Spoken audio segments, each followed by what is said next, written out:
Yeah, so I think how you're going to succeed in real estate moving forward is taking advantage of all the opportunities that are there. I've been a real estate agent and now a broker for the last 10 years almost, and that's how I got started in real estate.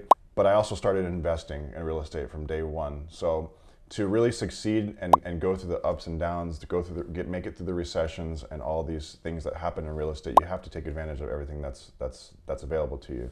You have to be a real estate agent to make commissions, also save on commissions when buying investment properties for yourself, but also either buying rentals, flipping homes, however it makes sense for you to invest in real estate. I think it's a must. That's how you're going to build long-term wealth.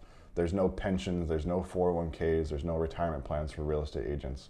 Even for investors, there's no retirement plans for us. We have to own rentals or own some assets to pay us passively when we want to retire. So without investing in real estate, that's just not going to be there. Real estate is a very transactional business, and as a real estate agent, if you don't work and you're not out there selling homes, you're not making money. So to be able to invest in a home, invest in a rental, whether that be an Airbnb, a flip. Flips are obviously not passive, but Airbnb, long-term rentals, short-term rentals, that's going to pay you passive income for really the rest of your life, or as long as you own that home. So it's really important as a real estate agent. All the agents out there need to be investing in real estate. It's a key, and that's how you're going to make it through the ups and downs of this business.